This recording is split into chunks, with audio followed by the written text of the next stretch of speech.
Cogs and two Aussie Flogs, the greatest podcast this side of Springfield, Massachusetts. Oh, that gives me chills. Because you know what they make in Springfield, Massachusetts, mate? Yes. Them things. Indians. And And our very special Polaris. guest today on the show, Polaris, yeah, our very special guest today on the show is a man who's doing an absolute fantastic thing. He's rode the shit out of his Indian, mate. He definitely has. He is. The man is Paul Bourke. The Indian Crusader is his YouTube channel. If you haven't got on there yet, jump on there because it's a fantastic show. And so we'll just run this short clip to show you what he's about, who he is, and then you'll see Paul in the show being interviewed by us two bozos. I want to start a grassroots movement called grassroots footy. To get a pair of footy boots onto every footballer's feet.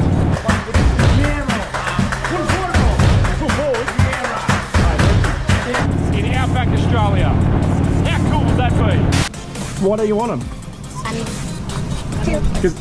Because what? The turtle? Because the turtle makes you run slow? Yeah. Oh, there you go, there's a good 9 or 10 pairs of boots and a helmet. It's a Garrick Bombers with Catherine. They're a pack of superstars. But you know what I say? No child should go without footy boots. Let's get footy boots for everyone. Yeah, beauty!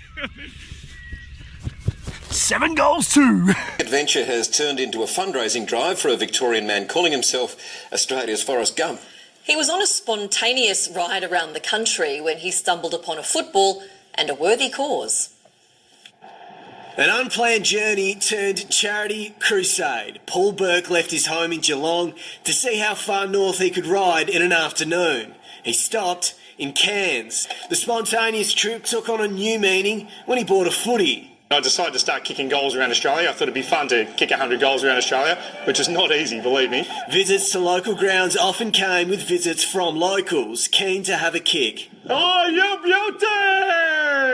beauty! Plenty of talent, but none had boots. I thought, you know what? Let's get more footy boots on kids in the Outback, and we've got almost $15,000 now. A month and 14,000 kilometres later, Paul determined to put a pair of boots on every kid in the Outback. The last week of the tour today starting here in Perth, Paul heads south and then east back home towards Geelong, but even then, he says his work is only just getting started.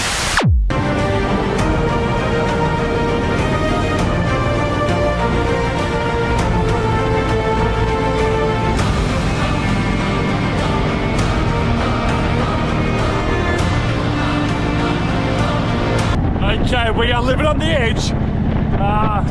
16 kilometres out of Catherine, and I am really low on fuel.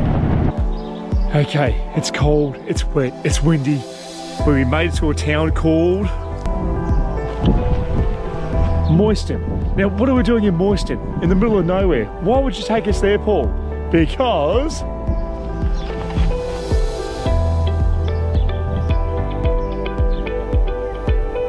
how about we find a footy oval and kick a goal at the birthplace of Aussie rules? Yo, beauty!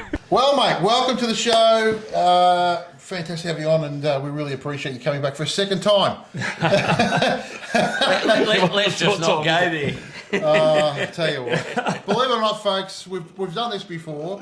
Paul's had to come back from Geelong again because I don't know Paul what didn't happened. turn the microphones on. Paul, it's all my fault. Blame the Indian rider.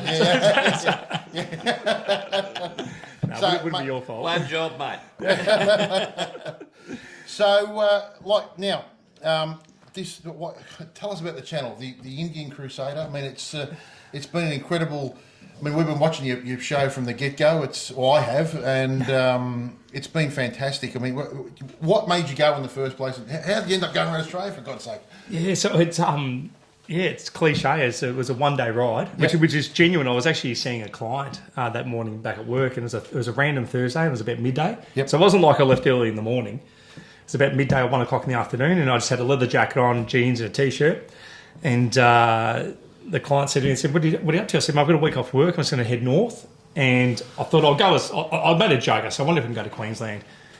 Anyway, six hours later, I was in Gundagai. And then I woke up the next morning and just kept pushing through New South Wales. Home of Paul's favourite Australian tourist attraction, Gundagai. Is it the most overrated tourist attraction? Tucker box. You're forever nasty towards that poor little mutt. Fair dinkum. And you had a bit of bad weather going through New South Wales. Yeah, then I did 2 days straight. I think it was about 1,000 k's of hailstones and just storms. And I'm just in the same gig. So I had no luggage. Yep. So I just kept going. And I copped a bit of hate for that. I'm like, oh, okay. But look, I went through about 1,000 k's of hailstones and the whole week with an open face helmet. I was going to say, that would be comfortable in an open face helmet. Mate. No, I felt great. And then by the time I got to around about, where was I? Just outside the Gold Coast, the weather started to change. And, I was sort of saying earlier, it was a bit like a moment where, long way round, when Ewan McGregor turned to the camera and he said, I'm not going home. Yeah. And when I realised I'm not going home, it just kept going and the adrenaline kicked in. And, so 6 days later, I think it was, I was in Palm Cove. And so no luggage? No, not just no luggage. No plan. Storage. So you had no luggage. You had nothing, mate. You had two T-shirts and a pair of jocks. A couple of G's, spot on the mate. As I've heard you say before, you can spin the jocks around a couple of ways. Oh, mate, you get 4 days out of it. There was a smell coming out of this bloke that our last religion. But and then I had to go home because I only had 1 week off work. And I thought, I better get home. But look, truth be told, as I was heading up the East Coast, I was like, I wonder how far I can go now. And once again, it was on purpose. I didn't plan the next leg. Yep. So the next leg was the Savannah Way, which is going from Cairns across. So that's the top end, going across to Corumba, up the Gulf there, and then down to Mount Isa. And in my opinion, that 1 lane highway, which is just, as you boys probably know, it's 1 lane. Yep. Like it's not 2 lanes, just 1 lane. Someone comes the other way, someone's got to move and you just go, I've got to get out of the way here. Yeah. But and that was just, for me, that was one of the most peaceful moments was hitting the actual outback and not having a care in the world and I'll just look. I'm dreaming about it now, just thinking about it. I loved it, and and then I just kept going, and then I got to Mount Isa. Yep. I'm going to remember the areas I was at Mount Isa and had a couple of shots of goal. So to take a step back and obviously the footy boots in front of me, but I bought a footy in Cairns because I thought, you know what, I'll make something of this, have a bit of fun. Yep. And this is before I had a YouTube channel going on, and I've said before, I have no social media. I'm not used to this sort of stuff. And a whole bunch of footy mates back home, they heard I bought a footy, and I said, I'm going to kick 100 goals around Australia. So I started filming, having a shot at goal, rugby ovals, whatever it took. And then I got to Catherine. Yep. Had a shot at goal there at a rugby oval, and I missed it. And then I get really niggly when I miss a goal. But then I met some young kids. It was a really interesting moment because I pulled up at a footy oval and there were big fences around the oval, so big gates. I couldn't get in there. And it was just a sliding doors moment where a car was coming out, and I just approached the car and there's a lady in the car and I said, "Hey, listen, can I come in and have a shot at goal?" Which is a bit bizarre for a bloke on a motorbike. I'm just wondering what this woman thought.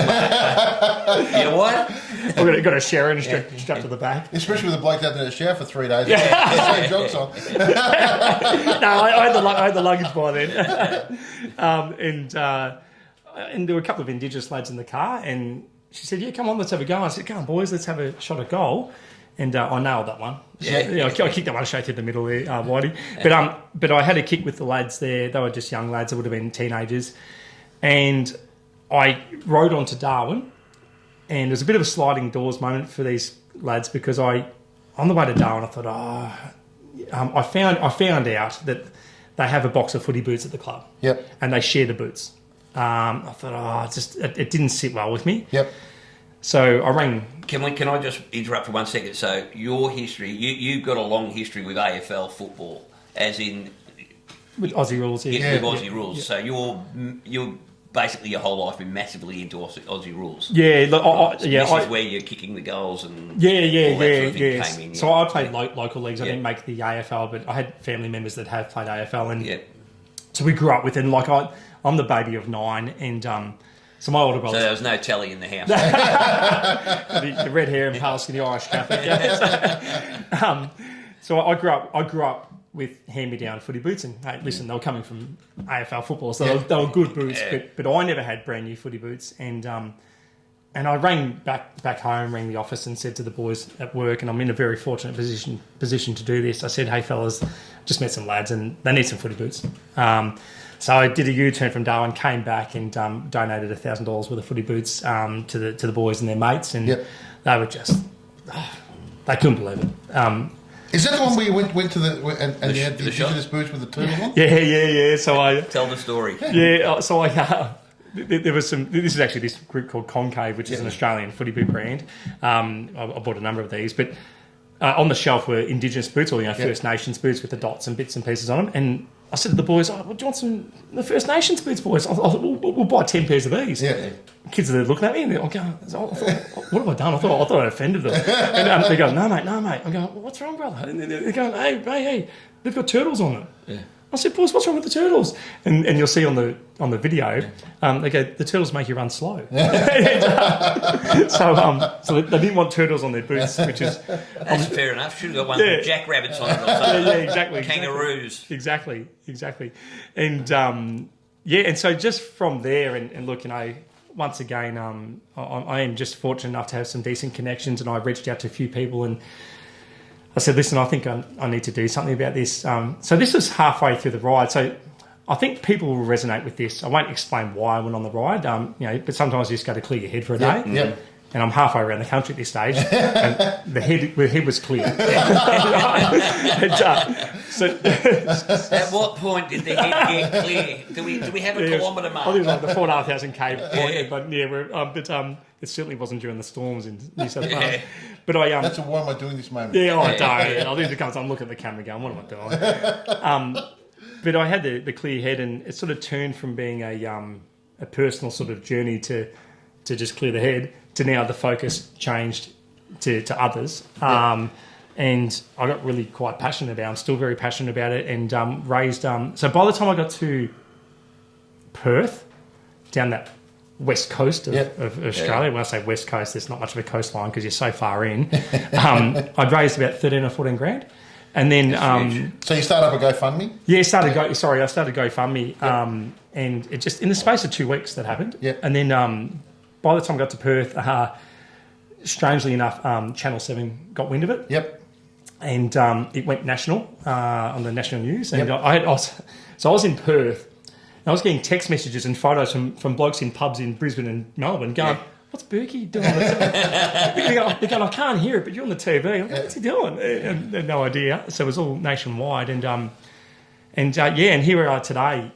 It's only a matter of weeks. Like, this hasn't happened over 6 months or anything like that. But it's now 18.5 grand or whatever it may be. And met some people on the road who gave me cash to go straight towards footy boots, which has just been amazing. An old age pensioner gave me $5. And I know that doesn't sound like much, but bloody hell, that was one of the most nicest, generous moments. I just loved it. She was just like, you've got to take $5 and just go for it. And said, yep, no worries. And so, so I bought about 150 pairs so far. And I delivered, so in the channel there's more videos coming, so I delivered the first 40 odd pairs last month. Now, can I just interject here? Now, you are after somebody that can transport the boots for you, aren't you? Yeah, like that's been the hard Guys, part. if there's anybody out there that's involved in a transport company, I'm tipping there is, if you could give us a bell, because Burke needs to get these boots up to wherever you got to go. Yeah, it's going to be in the Red Centre somewhere, It would be really, really good if we could somehow get somebody to take them up there for us. That we'd really, really appreciate it. So if you know anybody that could do that for us, give us a bell and we'll put you in touch with Burke, and that'd be fantastic. Sorry. I'd fit 100 pairs on the bike, mate. That's right. Well, that's actually, look, that's huge, because if we can find some way to get them up there. Because I did take the four-wheel drive behind me and I rode the motorbike up. But like 100 pairs of boots in boxes, because I want them to have the box. Yeah. Because someone said to me, take them out of the box and just give them the boots as they are. No, there's something special about opening the box. Yeah. Like, geez, like when I was a kid, if you got a brand new pair of footy boots, it was just something special about opening it up for the first time. So I'd rather get that experience going for them. But I've got 6 or 7 videos coming out, and I went up to deliver the first lot to the under 16s.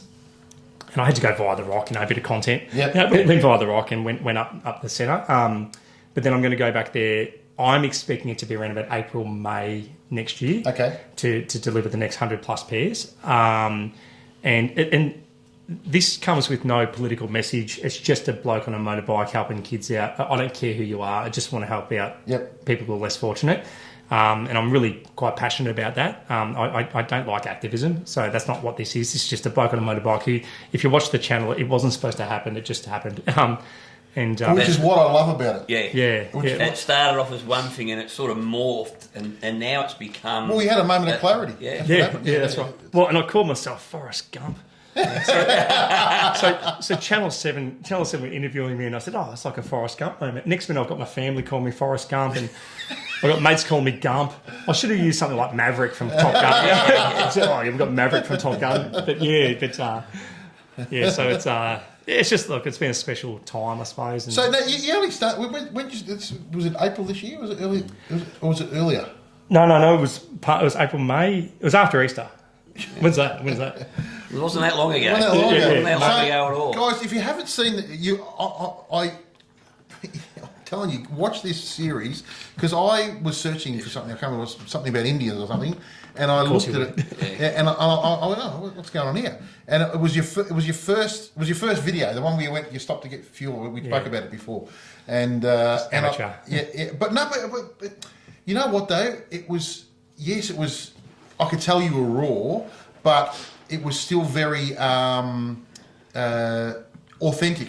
And I think that's the best part about it. And if you watch the videos, you'll see, you have a really good chat to the camera. You talk about, a couple of times you talk about religion, and you talk about, different things that happen. You talk about mum and dad and your family and all that sort of stuff. And I just think it's just a fantastic series to watch. One of my favourite moments is when you're talking to a bloke asking for advice about the road that goes across the top. He has no clue what he's talking about, and you've got no clue. And there's little things written on the bottom about neither of us have got no idea what's going on. No idea. We go, mate. I don't know. Mate. Just so where did you get? I mean, one day you just said, "I'm going to go for a big ride." Yep. Why did you say, "I'm going to go for a big ride" rather than "I'm going to go and move town or do this or do that or whatever"? Someone has inspired you. Oh yeah, absolutely. Oh gosh, yeah. So look, I'm very new to YouTube, like as in not just having a channel. Like my wildest dreams, I think I have a channel. I have no social media, but I started watching Danny Hayes. Yeah. Danny's from Geelong, where I'm from. I don't know Danny, but I started watching him and I'm very late to the scene. Yeah. I thought, mate, this guy's. I think he's inspirational. What he's doing, and so I was watching. I thought, mate, you're a legend, and then I saw him do the Cape York ride. Yep. And there's one scene where I think he gets just before Cape York, and he turns to the camera and he goes, mate, I've got a GoPro, or saying to the crowd or audience, I've got a GoPro, you can do it yourself, get off the couch and have a crack. And I went, you know what, mate? And I actually mentioned to it in one of the videos, I've gone, Danny, thanks, mate, because I think people like Danny need to hear that it got me off the couch to go and have a crack. And another guy named Joe Ryan. Yep. So this is literally my exposure to motor vlogging. I've got no exposure, right? It's just these two guys, Danny Hayes and Joe Ryan, who's a guy from New South Wales. And I think I've seen his channel this year go from 10,000 subscribers to like 26,000 subscribers. And I actually, a nice guy too. I've actually spoken to him a couple of times. Yeah, so I actually, truth be told, I actually reached out to him last night and just wrote, just on publicly, hey mate, just want to let you know that you've inspired me, because the reason why I wrote it is because people are telling me, which I'm finding, it's nice. It's a nice feeling that, hey mate, you've inspired me to get out there and have a crack. And truth be told, and I genuinely mean this, you get emotional about this sort of stuff. Yeah. If I can inspire someone, that's more powerful than having a bloody $1 in your account with YouTube, because you don't make money on YouTube, I can tell you. You don't have to tell us. No. Well, you talk about inspiring people. So I can tell you, after you left before, when we did this the first time. Take number one. Yeah, take number one. When you left, Waddy goes, Jesus Christ, he goes, I'll tell you what, his body inspired me. Now I want to go, right? They have, mate, because watching what you've done in such a short period of time, and you've done exactly what we've been talking about and what we've been trying to do and what we've been trying to promote for the last 2 years. Yep. And it is that get off the couch. It is that life's not a rehearsal. It is that, as Danny says, just don't watch YouTube, make YouTube. Yeah. It is just that get off your ass and do it, because you've got a bike in the garage. You've spent a shit ton of money on it. Yeah. It's just I said it before, mate. I don't understand people that don't ride, because to me, I couldn't imagine life without riding. I just couldn't. You can have all your fancy Hollywood parties and all that crap. I look at those things and I go, I'd rather be out on the bike, you know. And it's the amount of friendships you make on bikes, and it's times like yours where you've just gone for a day ride. Albeit an extreme day ride, and it just went from there. And it does that all the time. I mean, you know, I went for a ride one day to meet a bloke I'd been watching on YouTube for a couple of weeks. That was Paul. A couple of years ago. And I don't know about, you know, the reality is my family's life's changed because of that. 100%. We're now not only got our own YouTube, we've now got this podcast, but better than that, the amount of friends that we've met, and they all know who they are, we've met through this, has been incredible, you know, and it helped us through some, you know, it helps you through some hard times. I just, you know, earlier this year lost my best mate, and to have those friends around made a massive difference. I will say this, like you're talking about that, you go through some hardship. I will say this because I was pretty late to the scene with motorbike riding, so I started in my early 30s, and the bike community is pretty tight. Like as in, even when I was on the road, just that, you know, they'd come over and talk to you, and it just everyone was approachable. So like whether you're on an adventure bike, whatever it may be, mind you, everyone loved the Indian. They come and talk to the Indian. So I think I was the only Indian in Australia. I'm getting hives. Yeah, whoever the prick was, and I know this happened, told him to wear this T-shirt. You can stick that up there because that's the second time I've done that, and I'm just reiterating it. But yeah, like as I say, like I am a self-confessed solo rider. But I am meeting really, really genuine people, and there's something special about that. So, because I liken it to footy, right? So you know, going around kicking footies and so forth, and having a footy on the back. So actually, I talk too much, I know, but having the footy on the back was a real linchpin between myself and others. Even with motorbikes. Come on, with the footy. So a couple of Harley riders, I bumped into a couple of bloody Harley riders up in Queensland, and they kind of, I just walked, hey boys, how you going? So I'll just talk to anyone. And they kind of gave me nothing, and they've gone, hey, what's with the footy? Next minute we're talking about footy. You know what I mean? So we brought peace between Harley and Indian. They came together. I can hear the harps now. It's the Dalai Lama of motorcycles. It's the biker community has just been really and comments you read about have been really nice. And the thing is that they get behind things like what you're doing. They'll get behind a charity. They'll put their hand in their pocket to the last nth degree, as we've seen on many an occasion, you know. And it's just, I just think they're the salt of the earth people. You know, you more often than not, you don't just get bullshit. You just get genuine. And that's what's so good about your show, as far as I can see. It is just so genuine. You know, the more I watched it, the more I'm going, holy crap, this guy's doing something huge. Well, and this is how we got in touch. I was watching. I want to talk to this guy. Because, and I sent you a message on. That's the first thing that was search social media. I go, this bloke's a freaking alien. He actually doesn't exist. And then I sent him a text message, and then I got a reply from his sister. I go, what's going on here? He's got a PA. People can't find me, but they bloody find me now because they know where my business is. But that's the truth. I reached out because I was on a live chat. You guys were doing I think it was Chop's ride, and what Chop's done is phenomenal. And we talked about this earlier, how he Chop's put his body on the line basically. You know, and you think about what he's done. And he's raised good money, but it's like he should have raised. People should give him 20 times that amount. You know what I mean? 100%. But I jumped in because I was watching because I thought that was a great little series when you met Chop over in near the border there. And I was in the live chat. I've gone, this is a great episode.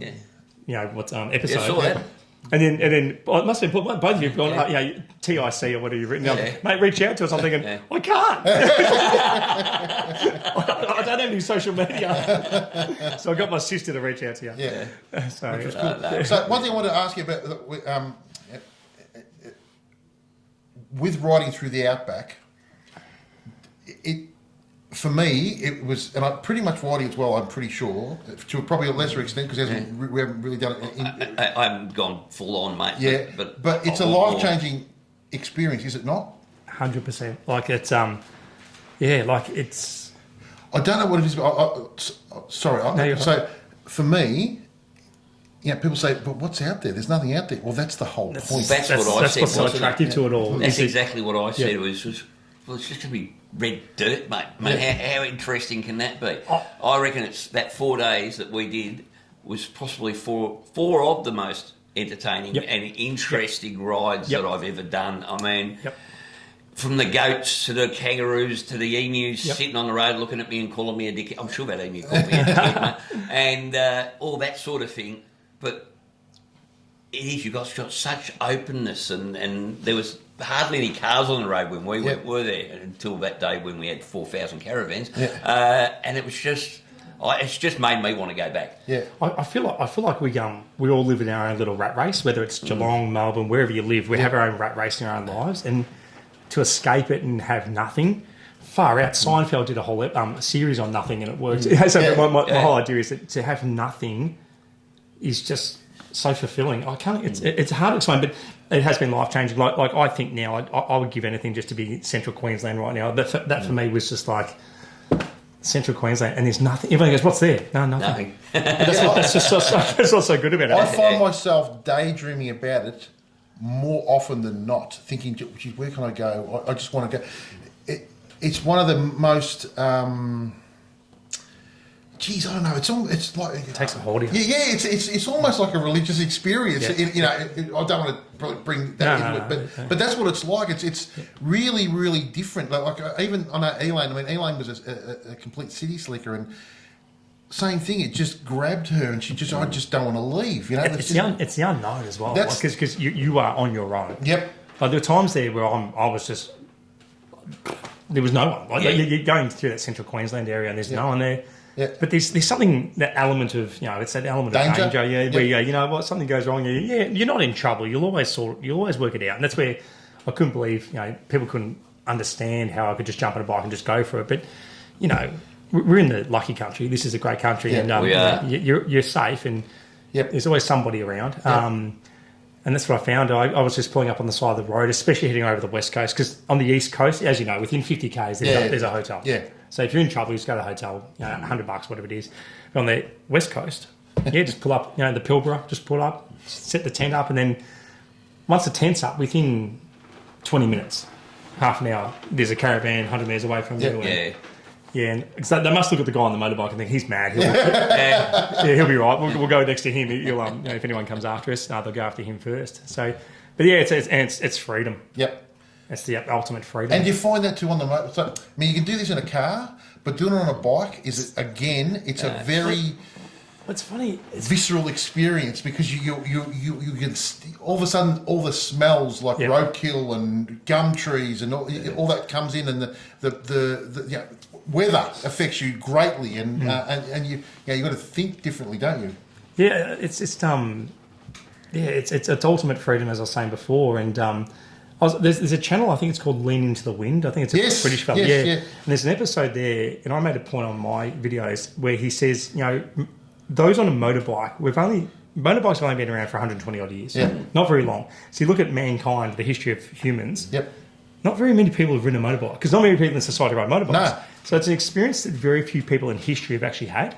So he said it's something that should be embraced. If you ride a motorbike, you've been on a motorbike or the back of a motorbike, you're one of the very few people that's done in history that's done it. So it's hard to explain. Because those who don't ride it, there is one mate of my brother's, and he's got the wife and kids, and he's watching it like religiously, my show, and the whole family going, "What are you doing?" He's going, "Shut up, you don't understand." He's just watching the freedom, and he goes, "I don't ride motorbikes." He goes, "I just want to get in the car and just disappear and just." It's just a different, a whole different kettle of fish. I want to ask you what happened Was it a surreal experience when all of a sudden, like, national media was bringing up saying, we want to talk to you? It's bizarre. I thought it was a joke. So yeah, because I got a phone call going, okay, mate, there's a guy from GoFundMe. I thought, oh yeah, what's this all about? Have I breached the rules? Have I done something wrong? Mate, Channel 7, it was Channel 7, I think it was one of the major newspapers like Herald Sun and someone else wants to talk to you. I've gone, what do you mean? And they said that they were looking for a feel-good story. Yep. So apparently Channel 7's got a program now. It's called The Light Side or Bright Side or something like that. It's on the news every week. But they contact GoFundMe and say, hey, listen, are there any good news stories out there? Because, look, sadly, GoFundMe does have a lot of sad stories. Yeah. And for the right reasons, I get that. But they just wanted a feel-good story, and they got onto mine. And so they rang me, and and I was quite blown away by it all. But at the same time, the fire in the belly came out of me. I'm like, if I can bring this home for the kids up north and get the exposure, let's do it. Haven't looked back. And then we were talking earlier about speeding and so forth. Yes, yeah. So it didn't make the Never video. happens. No. I think my speedo was something wrong with the speedo. Yeah. Because I was sitting on 100. Yeah. But I was just a quick story. I was that day I was on the news all over Australia because it was nationwide, and I was riding through a state in Western Australia. I'll just say in the state. I won't say where I was. And the blue and red lights came off. And you're kidding me? I've been done. And I was sitting on a desk in Clegg, and they pulled me over, and next minute they're looking at me and they're going, mate, were you on the news last night? I said, yeah, I was actually. They're going, oh, mate, turn the cameras off. Shook my hand and said, mate, get out of here. I said, good on you. Fame does have its One would perks. hope so. One would hope so. I just don't know whether that would happen to Victoria Police. So when you got to Perth, was it because there was a point there where you said, bugger this, I'm not going to go home. I'm going to turn left again. So what happened there? Because I'm 3/4 of the way around the country, and I'm like, you know what? Because now I maybe had a couple of hundred followers, and it became because a lot of them are my footy mates back home. Yeah. Oh, this is great, Burke. They're just watching me having a laugh and being stupid. And I got to Port Augusta, and there's a sign that says, Alice Springs left, Adelaide turn right. Yep. And in the videos, I turned left to go straight up the guts. Because what I was going to do is I thought, you know what? This is getting a little bit of momentum. I'll just be that lunatic rider that just keeps on going. I'm going to turn around, just keep going, and just keep going around the country. Just keep going for years. Because no one would know. Just keep flying back home. This guy, he looks a bit older, but he's still going around the country. I thought just randomly pick places, leave the bike at places. And that's genuinely what I wanted to do. Because I thought, this would be funny. Just keep it going. But I was exposed on national news. And because there's a part of the video I'm going, I actually wanted to keep going, go to Ayers Rock, and all that sort of stuff, but I had to go home because now I had to deliver footy bits. So it was a calling, I suppose, to have to go home and do this. But and how did you feel? Like once it was all, because I know how I feel when I'm coming home. To me, it's almost like you're about to go to the gallows. When you come into Victoria, do you think, oh God. That last few hours hurt. It was, if you may remember, last month it was 130 kilometre-hour winds, pouring rain. This is I'm coming to Victoria. I'm going, you've got to be kidding me. And that last turn, there's actually on my last video, it's actually my last right turn to go home. And I'm actually looking at the camera, and my sister said to me, she goes, "You look emotional," which I was. I was like, it's over. But it was bittersweet because it was over, but I knew that I was packing my bags and going back up the guts again. And going to go back to You Ayers didn't Rock. quite come straight from Adelaide to Geelong, did you? You did make a little... I'm watching that one, mate, and you go, I've just got to make one quick detour. How far was that detour? It's all about content. How far was that detour? 250, 300k detour. I just, instead of going straight back to Geelong, I had to stop at a place called Moyston. When I was about 18, 19 years old, and at the time on my P-plates and so forth, and I was driving to Halls Gap. And I came across this town called Moyston. So this is 20 odd years ago, and it's the birthplace of Aussie rules. And so as I'm riding home, I've got to stop and kick a goal at the birthplace of Aussie rules. So I stopped at Moyston and had a shot at goal and snagged that one too. No, but the shots got so I was. So what was the score at the end? Yeah, because it started off as one shot only per oval. It was like 30 metres out, 45 degree angle. Sorry, let's see how I go. And I was like, I don't know, I was like 10 goals, 7 or something like that. Up north, I kept on kicking the goals. When I was down south, I was cold, legs weren't working. I had steel cap boots on at one stage. So I decided I spat the dummy in Perth because I kicked about 5 points in a row. So I've got this on video. So I'm going to release like a montage of it. But I actually couldn't tell you how many goals I've kicked. I'd say be around about 50 goals at the moment. Yeah. Because otherwise, if I do AFL football, mate, it's the only bloody sport in the world where you actually get a point for missing. That's right. My old man always used to say that. Yeah, He said, I understand this bloody game. They get points for missing. Good call. And yeah, so yeah, look, I'm still determined to still try and kick 100, which I'm sure I can do it, but might take me a little while yet. I had to laugh when you went to your home ground. Oh, West Side. And it was absolutely howling. Oh, yeah, it was bad. And I was thinking, this poor bastard. He's Yeah. kicked in all the beautiful places around the world. You come here and it's absolutely, it must have been 120 kilometre-hour winds, I reckon. Yeah. And you didn't get very far out that day. Yeah, spoiler alert! I hit the post. So the last kick of the whole series, I hit the bloody post, and then I went back and kicked another one. But it was I thought because look, I'm being honest. Some people would probably chop this up and say I'm not showing that. I thought that's what happened. I hit the post. But that's what's so good about your channel, mate, is the authenticity, and you show it all, and you don't hold back. And you know what inspires me with your show is your personal passion. Yeah. You know, it started off as nothing, and your personal it shows. It shows, and it makes me want to rip out and make some more videos myself because I look at it, I go, just have a look at his bloody passion, and I don't think it would matter what you were doing the videos about, mate. I mean, you've just got a personality which is really good for. Well, it's great for TV. Yeah, right, it really is. Just don't have the mug for it, but don't have I've got the mug for it. You're sitting between us two, for Christ's We've sake, got mate. great heads for radio, mate. That's why I wanted to start a podcast, not a YouTube podcast. I'm surprised we're not on bloody AM band radio. These heads. Now, I've asked before, but I'd like you to answer again. The Indian Crusader, how did that come about, the name? Yeah, so obviously on an Indian motorbike, but like I love, I'm a bit of a history buff. I love history, and rightly or wrongly, I don't really mind what anyone's opinion is on this. But the Crusades, it was a wicked time in history. Like let's be honest, but I just love the Crusades. There was people on both sides fighting for what they believed in and what they thought was good. And so because I hadn't named the channel until I started releasing videos like going around the country, I thought, you know what, this has become a bit of a crusade. So I was like the Indians on the Indian Crusade now, and just going for it, and so that's kind of where it came from. It's just a passion for a bit of history, and as I say before, it became a crusade of sorts. And actually, that name, the Indian Crusader, the word crusade and being a crusade, I actually came up with that before I even started the footy boots thing. It just sort of morphed into it, and it became a genuine crusade. So but without the raping and pillaging. And But none of the fun stuff. Left all the fun out. Yeah, left all the fun out. So I'm not here taking sides. It's just a part of history that I thought was just a. Now, is there people that have helped you along the way that you want to thank and talk to them? I mean, look, I know I watched the one where you came in home and your family was all there and obviously supporting you. You got a bit emotional about it. Yeah, it was a moment there. Because there's a moment there where Mum and Dad passed away about 8 or 9 years ago, and there's a moment there where I just sort of, and I left it in there. I was like, Mum and Dad would have they would have loved it. I choked up a bit, but I'm like, you know what?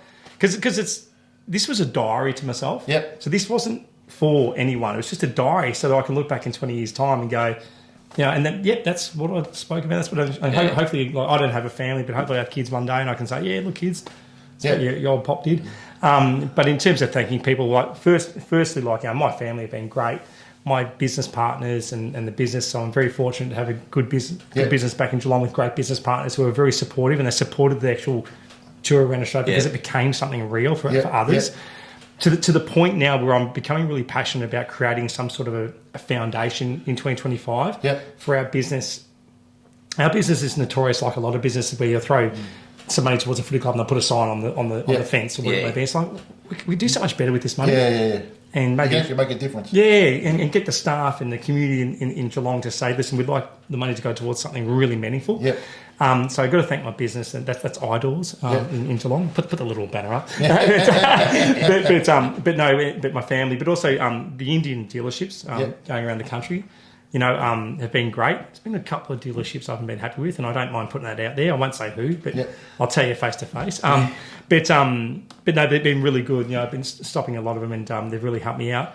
And and from every dollar that was donated, you know, and the fundraising's still going over summer. It's still, And we'll put all those details in the notes below. So. Look, it's still going because I'm going back there next year, and I've been really fortunate to get New Balance. So this is Concave, which is an Australian footy boot company, and I bought the first $4,000 worth with Concave in Katherine. So I want to support the local sports store in Katherine, and because people were saying to me, why don't you contact Adidas or whoever it may be, and I didn't want it because I wanted the money to go back to the communities. But then I thought, you know what, we're going to make this go as far as possible. So contacted New Balance. So I'm very fortunate once again to have contacts through the AFL, as in ex-AFL players, not the AFL. And we got into New Balance. And New Balance have been great. And as I say, I've got over 100 pairs sitting at home at the moment, all in boxes. That's incredible. That's been great. I'm hoping to have another 40, 50 pairs at least. And just got to get them up there. So what's a pair of boots worth? Well, funnily enough, I thought New Balance was an average brand growing up, but New Balance is now like the Ducks Cuts. Everyone wants New Balance, and they're like, New Balance are like $200-300 a pair. Which blew my mind, and I certainly am not paying that. New Balance have really looked after us looked after me to get the right price. So, you know, we can get pairs for around about $100 to $120 depending on the pair and so forth. But at the same time, because a lot of people have said to me as well, you know, just get a cheaper pair or whatever it is. But I'm like, no, you know what? I want them to have a decent pair of New Balance or a pair of Nikes or Concaves. I want good footy boots. Like, why give them a cheap pair? So 100%. That's the way I sort of see it. And look, you know, like, who knows? One of these fellas might play AFL one day, and you know, and they might make it to the big league. How good would that be? Yeah, that'd be pretty cool, and they can thank some weird bloke on a motorbike and a pair of footy boots. But the bloke's not weird. The motorbike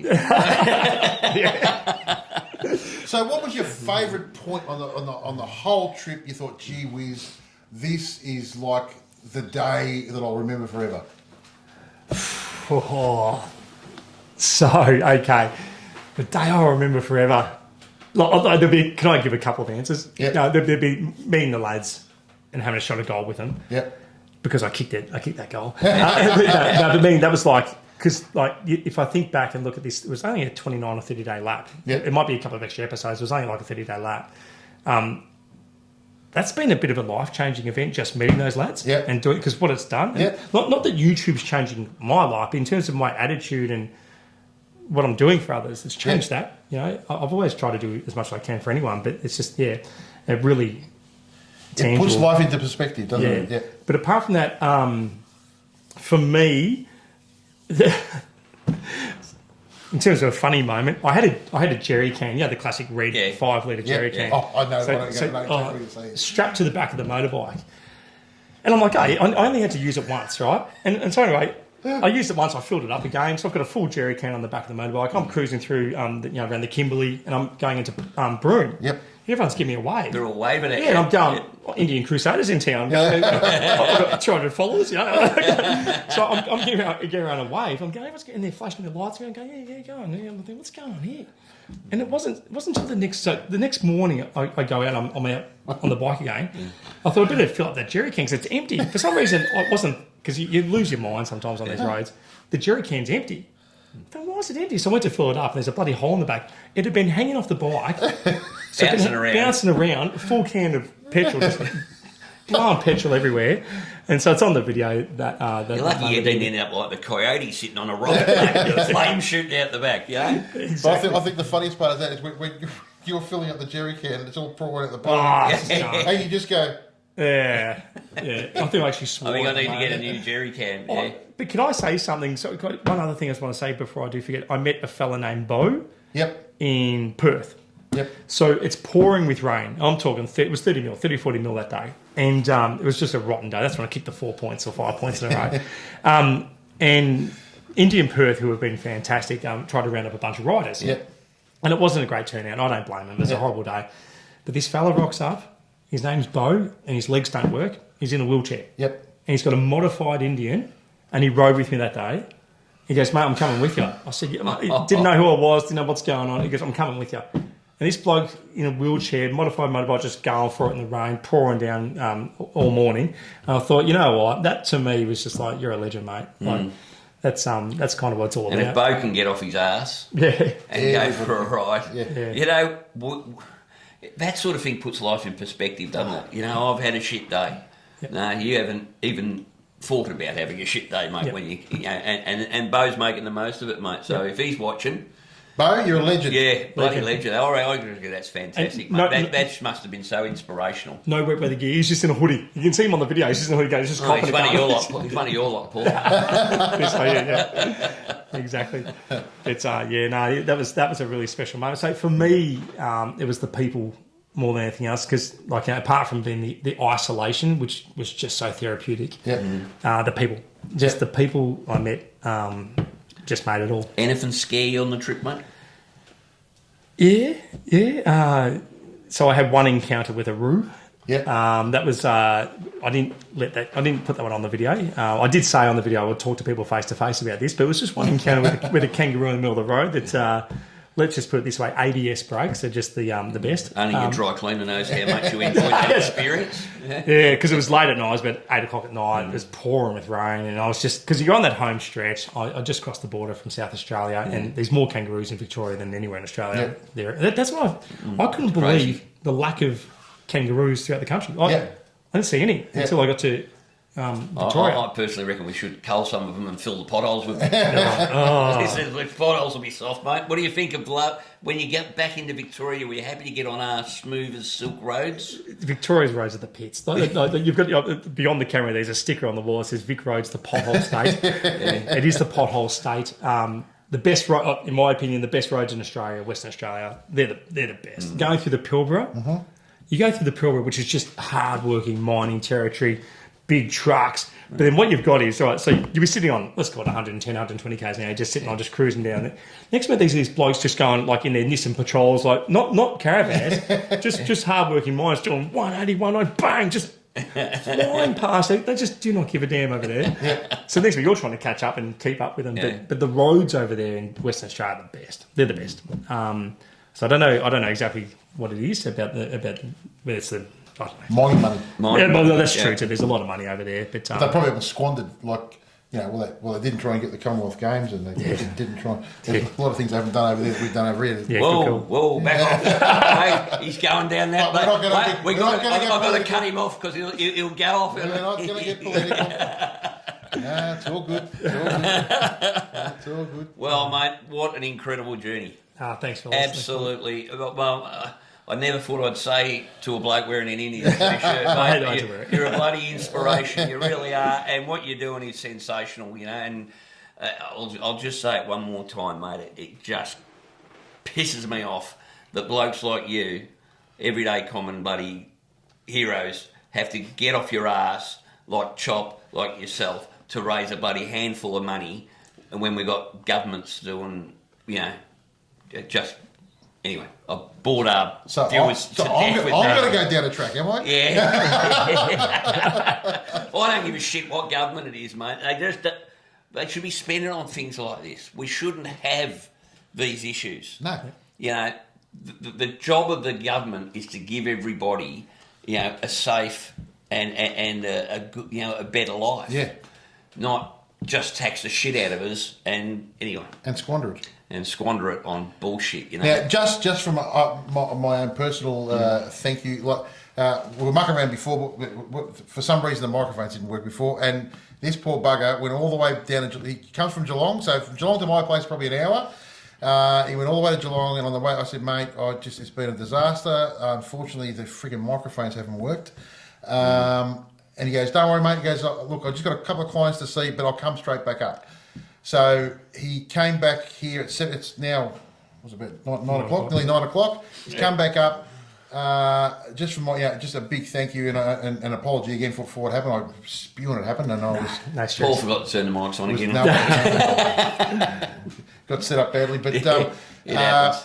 I don't want to embarrass you, but a nicer bloke you will not meet, and I wish you all the success in the world. I hope we can kick you along even more. Even with the Indian, you can ride with us any day of the week, any day of the week, because I tell you what, it's been we've had a good day. Yeah, I always say when you meet someone new and you actually get on and you, I think we'll be seeing a lot more of you, mate, and you're welcome back at the Flog bloody Central any day of the week, mate. I'm just desperate to call myself a flog, that's all. Well, I'll talk to you about that off air, because I originally didn't want to either.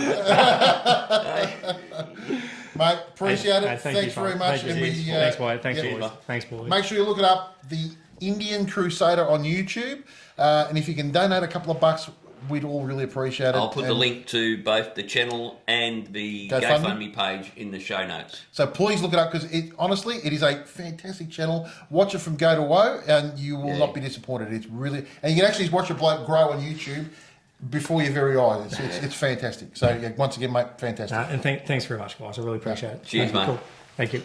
Hey guys, just wanted to interrupt the show for a couple of seconds just to say we've got about, I think 38 or 40% of our audience are actually subscribed. So 60% are not. That's right. What are you doing?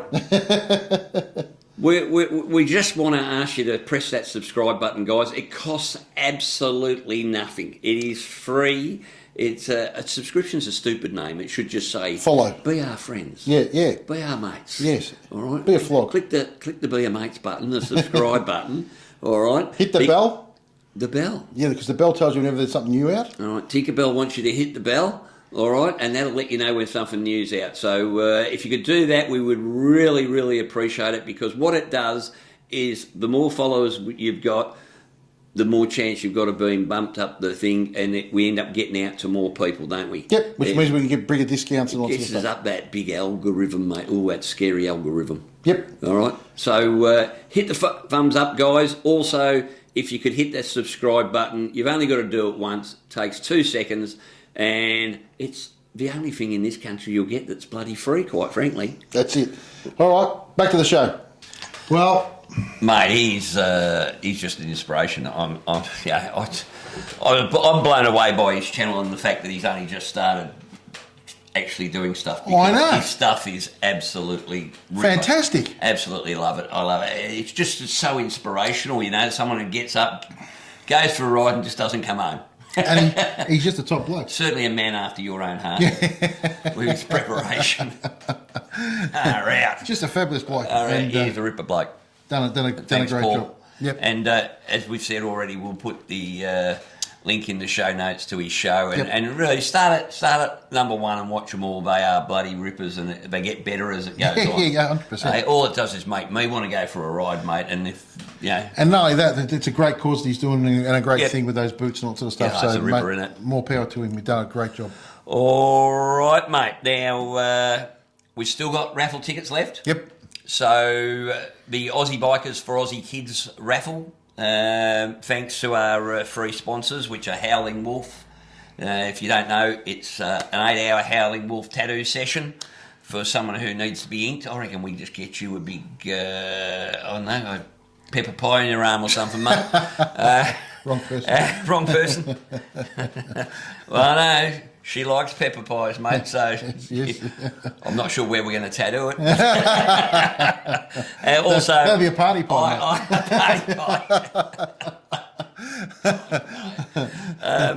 And Iron Maiden motorcycle detailing. Yep. I tell you what, if you haven't seen a bike that's been properly detailed and come back with a ceramic coating, they're wicked, mate. And as you can attest, mate, 100%.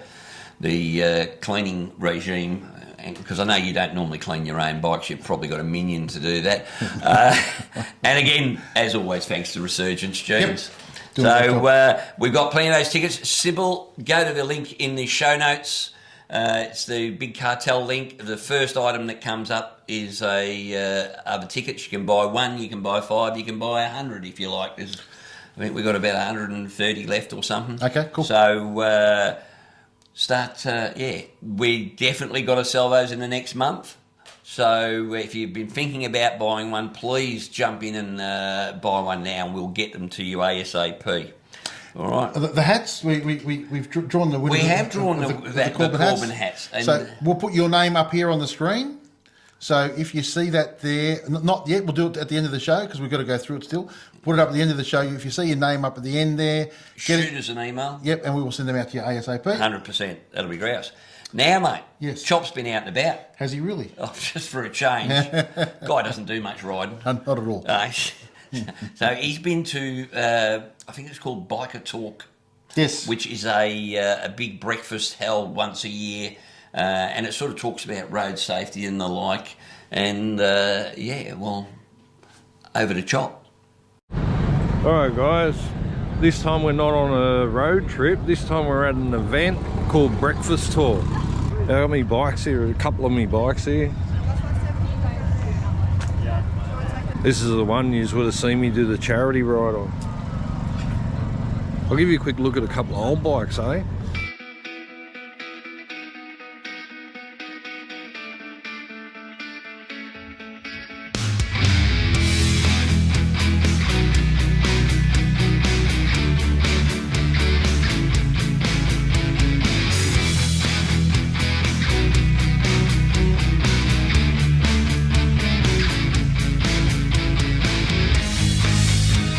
How good's that?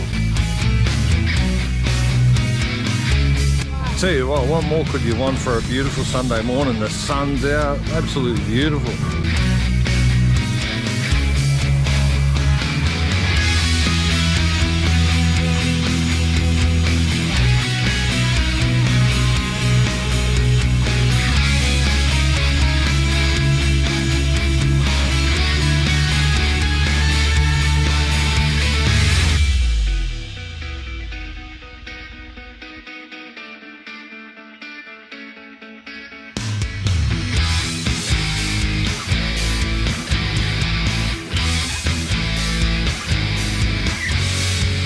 We've been going for about 40 minutes. Check out the bikes already.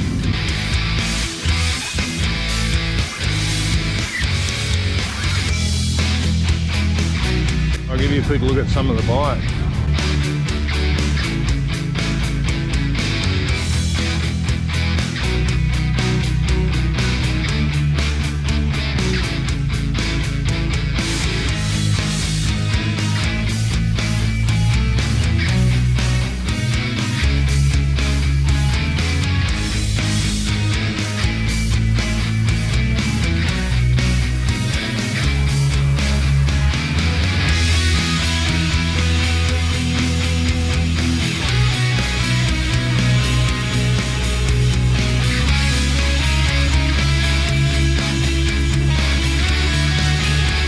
Have a look at the murals and that on there.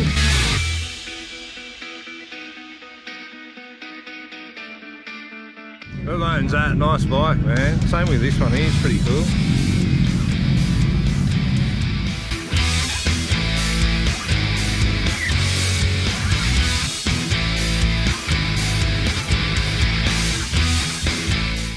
Alright, Whitey and Paul, we've come across someone that follows you Flogs. His name's Bud. How you going, Bud? Going good, mate. Cheers, mate. Nice to meet you, man. Yeah, so Bud's been following you for a while, and he's been following my channel, so got to frame on and say hello to you guys. Oh, look at that pole position too. We knew this was coming. You know, if you get drawn out again later.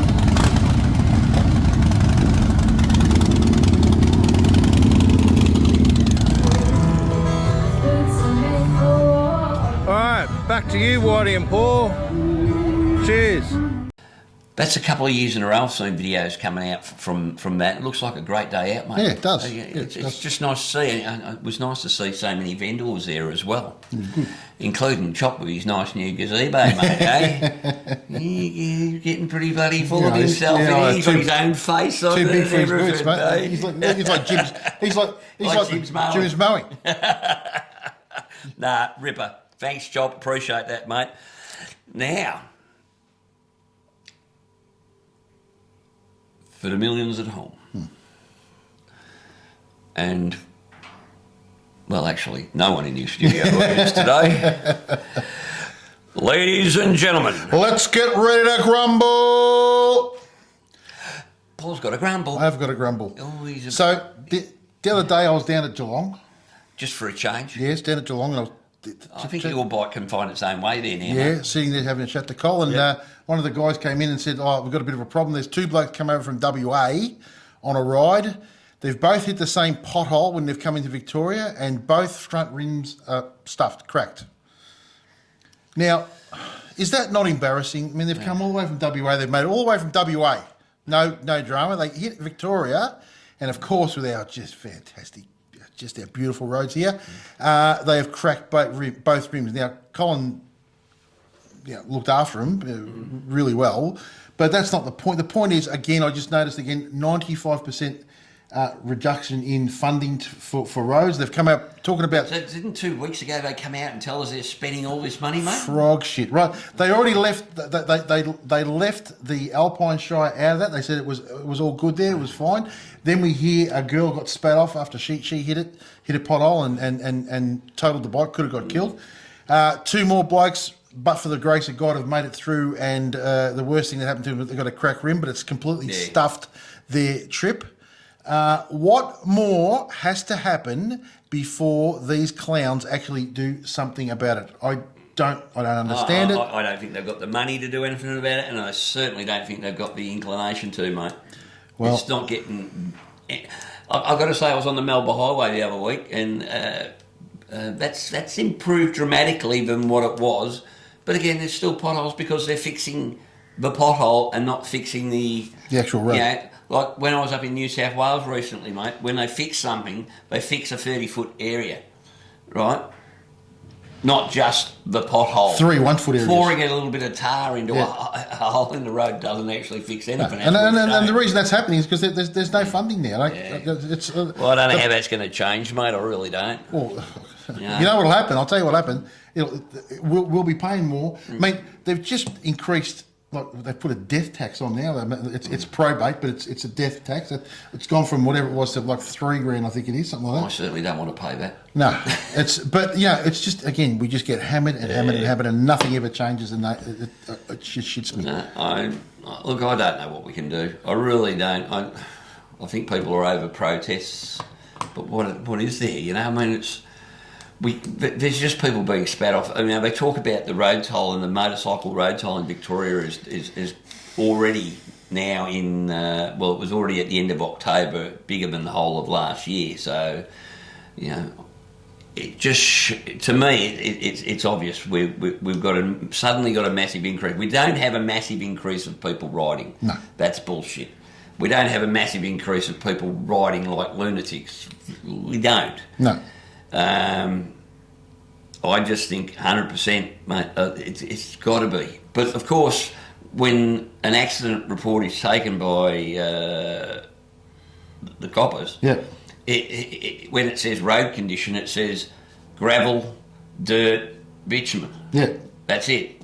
So unless the copper's a good investigator and actually puts the whole thing in. Yeah, puts the whole thing in. You're basically hoping that every copper that goes to a motorcycle accident has got, good accident investigation techniques, which is why we want to try and force, and we want to put that petition through Parliament, hopefully in the new year, to make sure that every serious motorcycle accident is investigated by a qualified accident. And this is the problem. We're only talking about serious motorcycle accidents. Yeah. The ones that aren't that serious, they don't even really come into the picture. Yeah. So there's all these people like wrecking their bikes and having minor accidents that are caused by the shit state of the roads. I don't care what anybody says. It's pathetic. So pathetic. Hopefully, mate. Well, that's a fair grumble as far as I'm concerned. But I don't know. We just, it doesn't matter how much we grumble about it, but there's nothing being done. No. But even on the way up to Bendigo the other day, the Calder Highway, it is still, there's a couple of spots, how bad are they? You could bury a freaking dog. We just now sit in the right-hand lane. Yeah. Because why? Because the trucks are nearly all in the left-hand lane, which is good, but that is getting eaten up. And, the law states that you must sit as far left as practicable. Yep. Right? And you get those signs that say keep left unless overtaking. Well, I think you could easily go into court and say I was sitting as far left as practical in the right-hand lane. Yep. It's not practical for me as a motorcyclist to even consider using that left lane. No.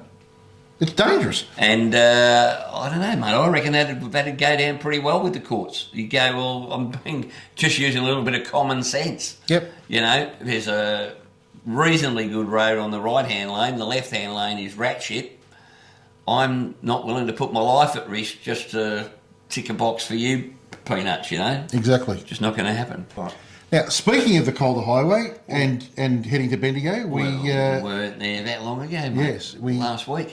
We had a look at Shovelfest, and if you want to see the whole video, you can have a look at either Whitey's one on that Harley Couple or my one on the Harley Roadshow. That gives you a. Well, I'll put those links at the end of this video, mate. Both of them. You can see the whole show, but apart from that, let's have a quick look at what went down at Shovelfest.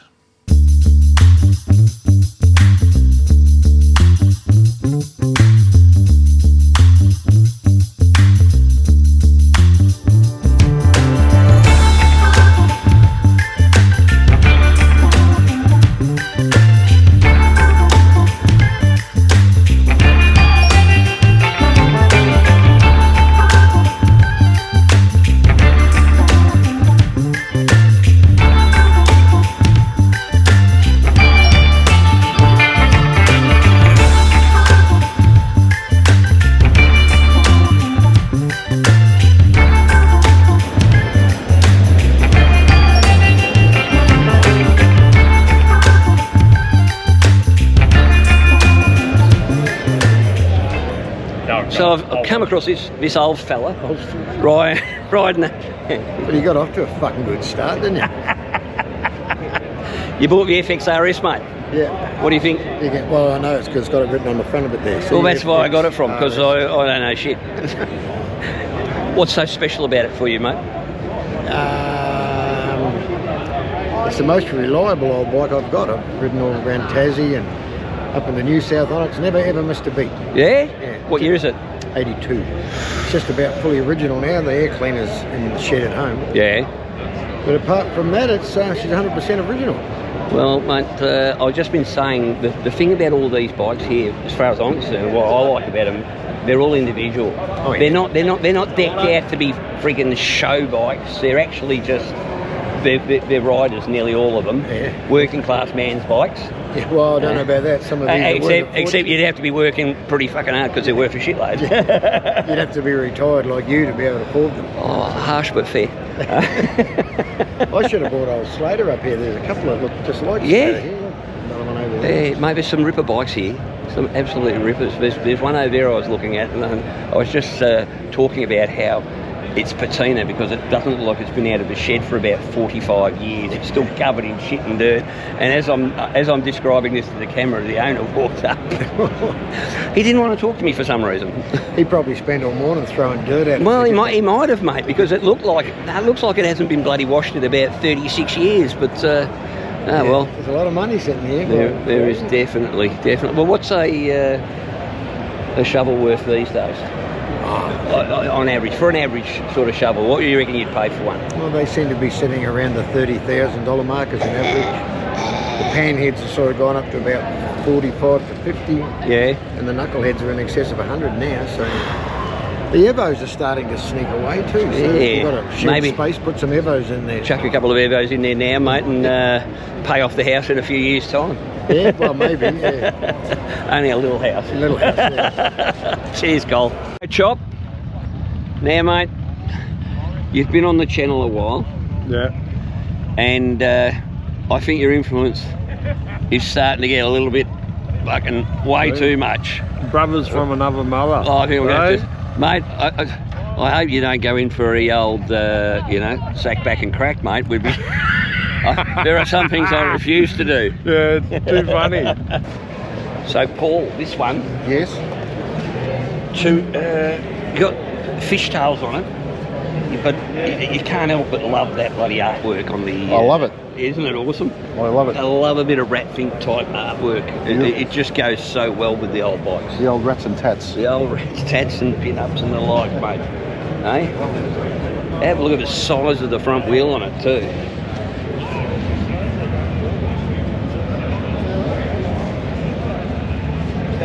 And the thing I love about it most, it comes with its own mat, its own drip tray. Its own drip tray.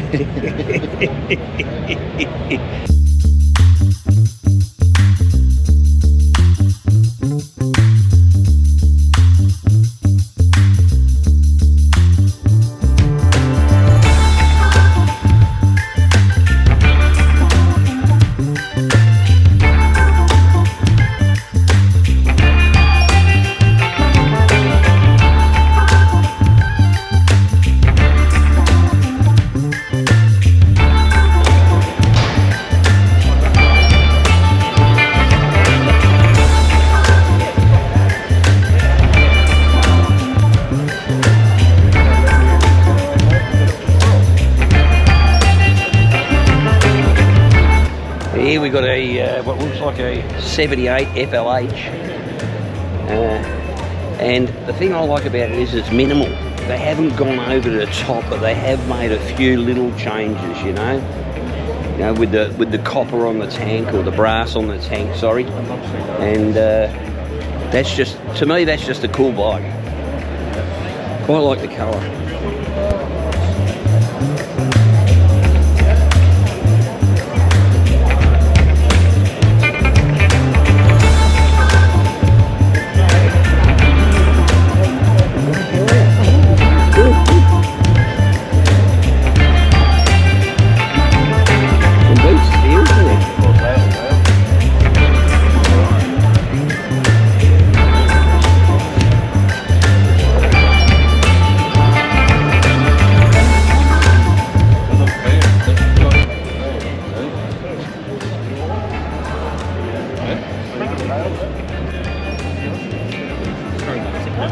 That's a serious trike. That is a serious trike. And I think the suicide shifter here is somewhat crafted after a samurai sword or something. That's wicked. Hey, that's cool. I was just saying, mate. It's the Groovy Ghoulies. It might be the Groovy Ghoulies, but have a look at the suicide shifter, mate. It looks like it's crafted after a bloody katana from a Japanese samurai movie or something. I was thinking more like a lightsaber. Like 1 minute you're living years in the past, now you've gone into the future. Can you make up your mind, mate?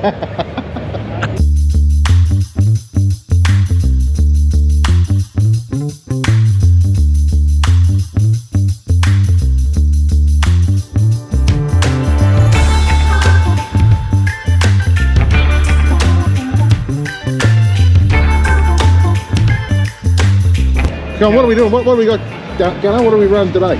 This is an 84 FLHX. Yep. So, yeah. Why is it an FLHX? What makes it that? It's a special edition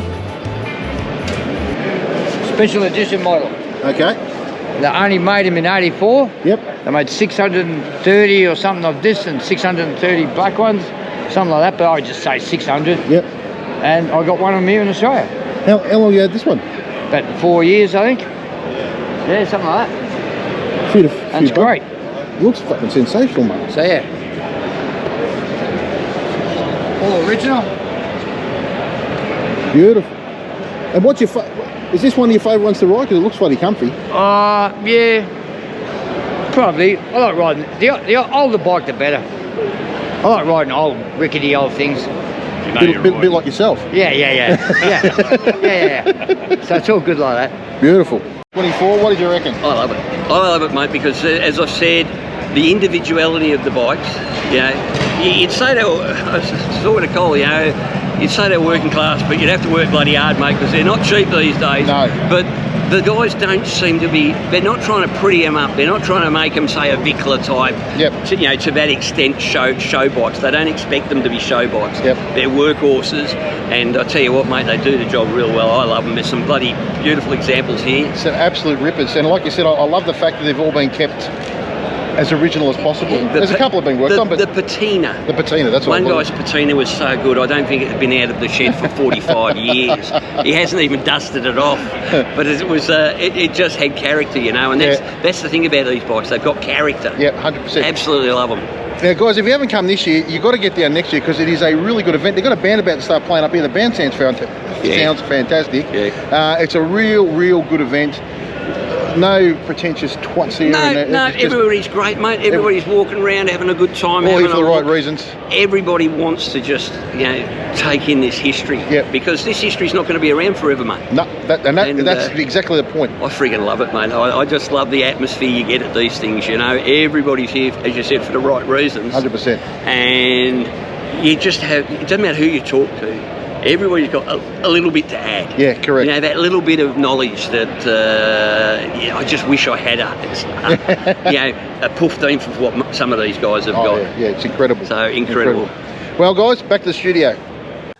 That was a ripper. It was a ripper day. It was a ripper. I think, the best part about it was very relaxed. Very relaxed, the whole thing. And everybody's there for, sneaky little look around and just some of those bikes, mate. Well, the reason why they were so relaxed because they've all been taught patience by riding around in a shovel head. That's true. That's true. But I got to say, I just love the individuality of each of them, mate. And they weren't prettied up. They're not pristine show bikes. There's a couple there that were, but thousands. Well, the vast majority of them, mate, were just. They bought their shovels and they parked them there, and they were cool as. Some of them are just so cool. Yep. Like that Raffle one, I like that one. And have a look at the videos if you're interested in having a look at some really cool old bikes. And Bendigo's doing all right, mate. It's had a few little things of late. Yeah. We seem to get up there a fair bit, don't we? Yeah, especially last for 3 weeks. I've been up there every freaking weekend. Yeah, well, and with that barbecue joint, we'll probably might be going up a bit more often. We might go up there a little bit more often. Donuts and barbecues. Donuts and barbecues. we're simple folk. Yeah, probably not the healthiest YouTubers on the planet. We'll leave that to others. All right, mate. Now you had a grumble. Yes. I've got a little storyline that you might find less irritating. Yes. I had a chat with a bloke, while I was up at Jindabyne the other week, I had a chat with a bloke by the name of Don Tilley. Mm-hmm. Don's in his 70s, and Don has done over 400,000 kilometres on Harleys. He's worn 3 of them out, he's on his 4th. Yep. And if you actually add the amount of kilometres he's done while he was in the States, he's actually up at around 450,000 kilometres. And I sat him down, so I apologise for the audio on this next one. We were in a busy pub, but once I heard his story, I had to grab him and grab a quick interview. So this is my little sit down with Mr. Don Tilley. Okay, I'll see you there. So we're here with Don. Don, you're a bit people have told me you're a bit of a Australian motorcycling legend, mate. So how many Ks have you done around Australia? 400,000. 400. And I've worn out 4 bikes. All right, I now feel like a girl. 400,000 with 4 bikes. Yes. What sort of bikes? Obviously Harleys. Right, Heritage Softail. Yep. And a Fat Boy. I lent that to my lad and he rode it off. Street Glide. And then I come back from Sturgis and bought a Street Glide CBO. So that's what you're running now? That's what we're running now, yes. Right. And if it's not too rude for me to ask, mate, how old are you these days? 74. 74 and still kicking goals. That's amazing, mate. Yeah. That is absolutely amazing. So, of those 400,000 Ks you've done around Australia, what would be the best trip you reckon you've ever done? 400,000. All of them? All of them, mate. All of them. I'm sitting on a Harley, you can't ask for anything more. Well, I agree. Now, Sturgis, how many times have you been? I've only been there once. Absolutely loved it. What year? We done it last year with the Viv. 15,500 Ks. So if you want to put that onto the 400,000, I've done 415,000. That's some incredible kilometres, mate. Well, 400,000 is about 10 times around the circumference of the Earth. Wow. Australia. That is huge.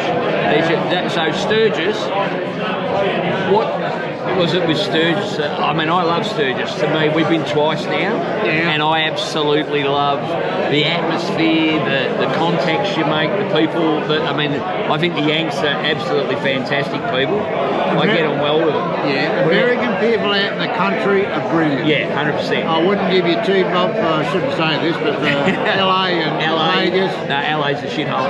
Yeah, forget about it. It is. I mean, LA is.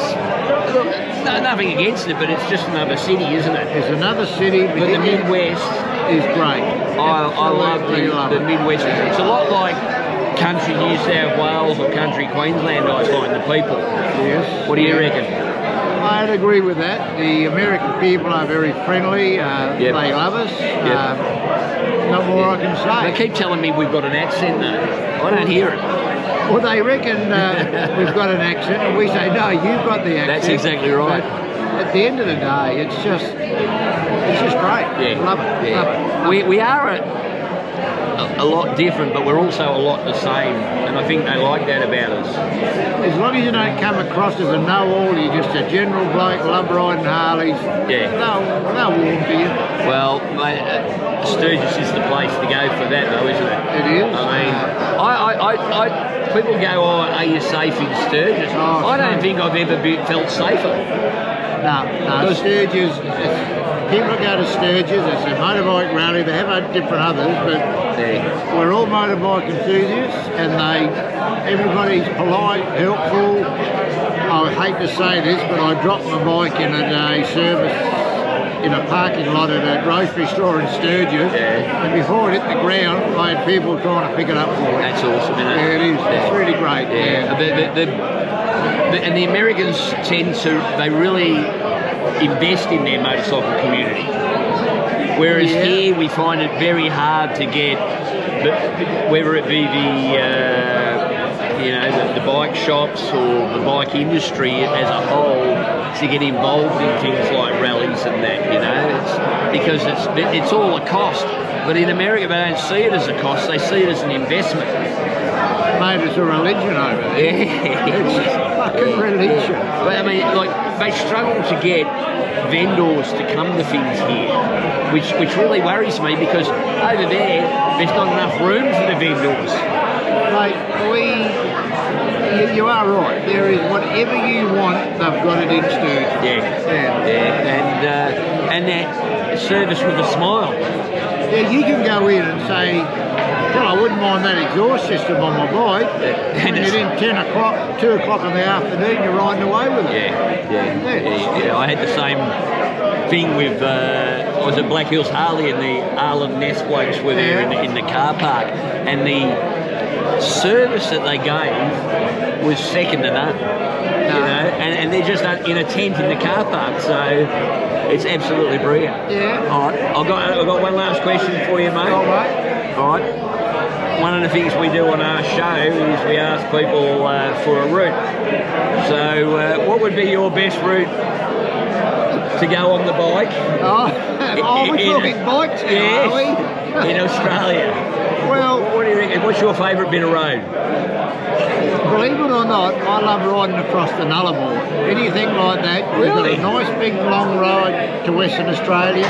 You run round Margaret River, then you come home. But as much as I love the twisties, I still love going across the Nullarbor. Really? Well, I've got to tell you, that's something I've never done yet. Well, we've done it about 4 times. Really? Yeah, I've been up the middle about the same amount. And from Darwin down to Broome to Perth, I've done that once. I've just finished my, we call it the Wally Wheel Tour around Australia. I finished that in August this year, when it stayed on the black stuff, when as high as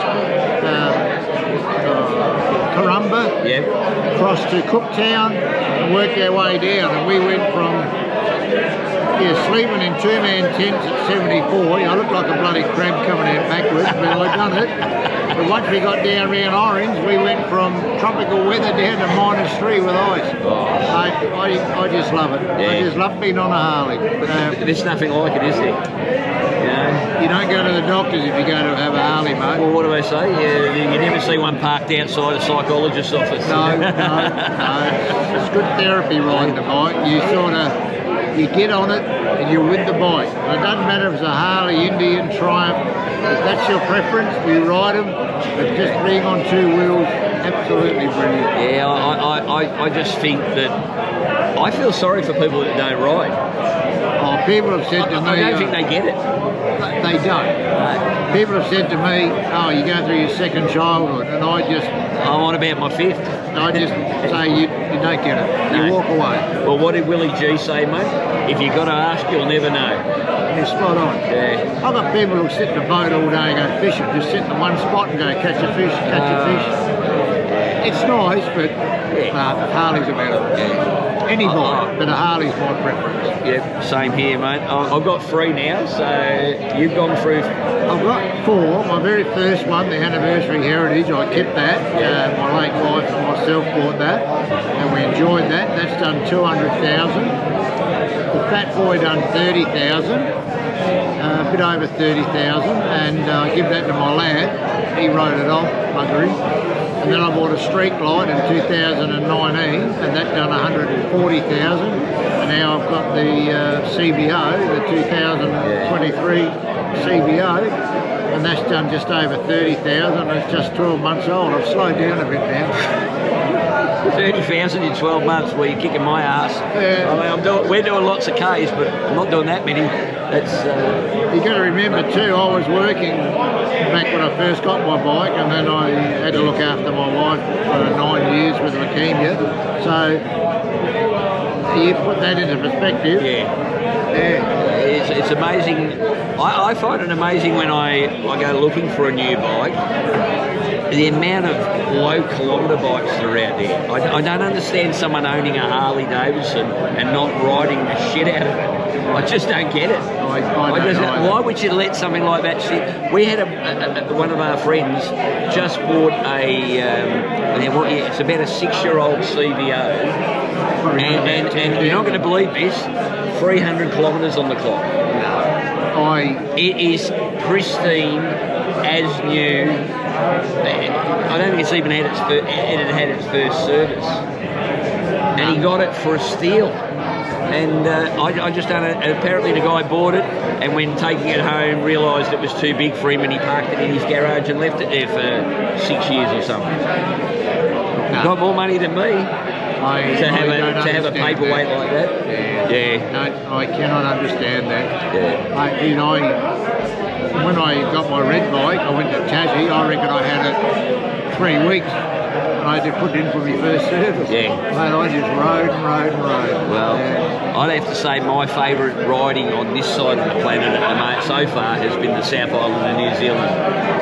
That is phenomenal. Yeah. Tassie's good. Yeah, I love Tassie. We've been there about 4 times. Yeah, well, we're going back to Tassie next February, but South Island of New Zealand, because there's a big hog rally over there in February. I think that finishes up the weekend we get there. But South Island, New Zealand is like Tassie on steroids. You would love it. Well, we're going over. I might try and talk the girl into getting a bike or hiring a bike, but we'll wait and see. Well, I tell you what, South Island, New Zealand, we went over for the Burke Munro. We're going there. Yeah, that was good. Invercargill was bloody cold, mate.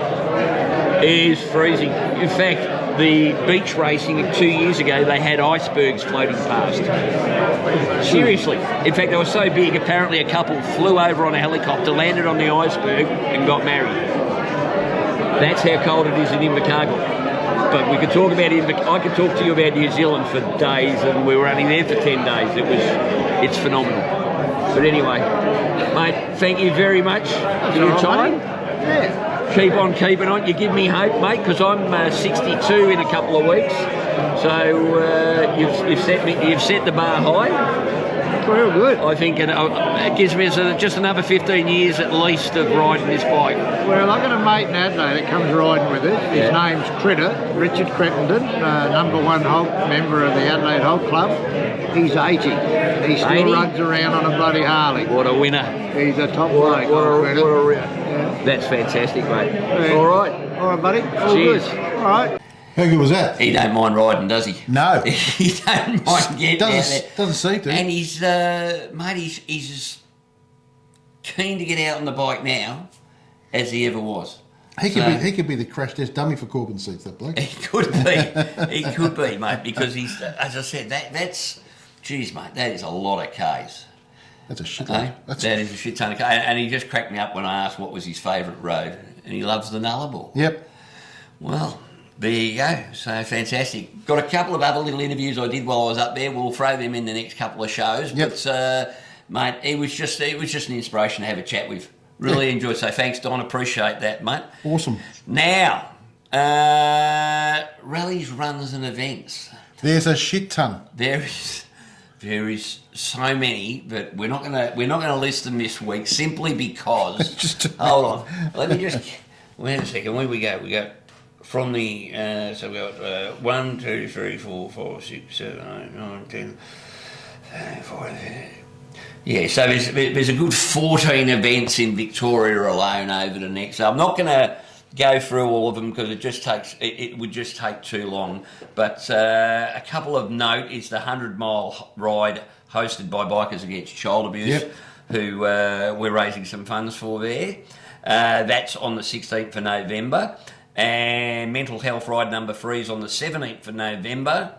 And for those who are in for a good rally, there is on the 23rd of November is the Behind Bars Rally, which is a chopper and vintage bike camp out. So I'm going to sneak, me and the tailgunner are going to sneak in there behind Rob and Gypsy, behind their choppers, quietly on the Fat Boy, and hopefully no one will notice. And we're going to camp there the weekend, mate, and I'll bring you a report on that. That's the same week as Geelong Revival as well, I think. Geelong Revival? I think that's that weekend too. I don't have the Geelong. Well, I'm not sure what date that is. I'm pretty sure it's that weekend. But there's the list of events for Victoria at the moment. It is absolutely. I'm already into. There's already I think 10 dates in before March, between January and March. So the link will be in the show notes for Victorian rallies, runs, and events. If you want to get out on the bike, there is no excuse. As per our conversation with Paul, there is no excuse. There's tons of shit happening. And it's not just Victoria. No. Because now, drum roll please. Well, that was pretty good, mate. What's that? Yeah, I did like that a little bit. A little bit of news, a little bit of biking news. There is a New South Wales motorcycle rides and events page being hosted by our mate Chop. Yep. He's managing that one. It's a little bit different to mine, but it's basically flyers for any events that are happening up in New South Wales. So I'll also put the link to that in the show notes. So if you're in New South Wales, get yourself over there and sign up. It costs you nothing to have it. And I tell you what, mate, it makes it so much easier when you're going, right, I want to go for a ride for this weekend. What's on? Bang, go and have a look. Yep. Find what's going on. Bob's your uncle. All right, so we discussed earlier that the Corbin hats. Yep. We had 6 Corbin hats to give away last episode. Yep. And they're rippers. And let's put up the names of the 6 winners.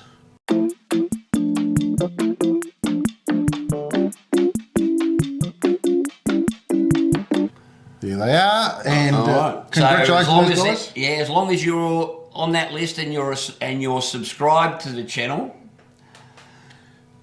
send us an email with your address. Yep. And we will get the Corbin hat out to you. Yep. Freebie. Didn't cost you nothing. Either email, or even if you shoot us a text message. Text message. Either one will Carry a pigeon. Yeah. Bloody... Camel train. Yeah, what? Camel train. Oh, train. Okay. Camel train. Yep. Yep. Okay. Was that it? I think that's about it for today, mate. She's been a big show. It's been a fairly big show, but to me, obviously, the whole today was having a chat with Paul about his ride. Yep. I'm still a little bit shocked that it's an Indian rider that has inspired me, but he definitely has. Yep. And hopefully we'll get him back on the show sometime soon, mate, because he's got a few adventures planned. Yep. And I think he fits in very well. Just a hell of a nice fella too. Yeah. Yep. And we've just got to get him to change his bloody brand, mate. I can't see that happening. He might try and change us. More chance of me sitting on your knee, mate. And having a cuddle. That's not going to happen. Alrighty. Well, that's it from me. That's it from me. That's it from Hogs. Cogs. And 2 Aussie Flogs. Ciao. See you guys.